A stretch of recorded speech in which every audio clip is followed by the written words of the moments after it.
आवाज महाराष्ट्राच्या या वेब वृत्तवाहिनीमध्ये आपले स्वागत। आता पाहूया अत्याचारी आणि फरारी असलेल्या माजी महापौर अभिषेक कळमकर यांच्याबद्दलची बातमी। माजी महापौर आणि राष्ट्रवादी काँग्रेस शरदचंद्र पवार पक्षाचे शहर जिल्हा अध्यक्ष अभिषेक कळमकर यांचा नवीन कारनामा समोर आला असून अभिषेक कळमकर याच्यावर अत्याचाराचा दुसरा गुन्हा दाखल झाला आहे।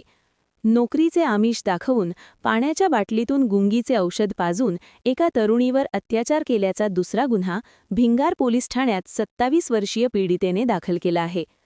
लोकसभा निवडणुकीत प्रचाराच्या निमित्ताने ओळख झालेल्या 27 वर्षीय पीडितेला नोकरीचे आमिष दाखवून नगर क्लब जवळ नेऊन पाण्याच्या बाटलीतून गुंगीचे औषध पाजून अत्याचार केला। तसेच हा प्रकार कुटुंबातील कुणाला सांगितला तर मी तुझे व्हिडिओ काढले आहेत, ते व्हिडिओ व्हायरल करेल। मला ज्यावेळेस तुझी आठवण येईल त्यावेळी तुला यावे लागेल।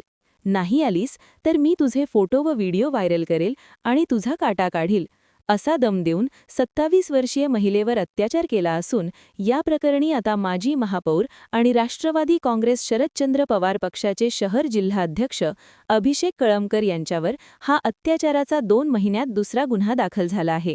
यापूर्वी अभिषेक कळमकर यांच्या विरोधात MIDC पोलीस स्टेशनमध्ये शिरूर येथील एका महिलेवर अत्याचार केल्याचा गुन्हा दाखल असून त्या गुन्ह्यात अद्यापही अभिषेक कळमकर फरार आहे।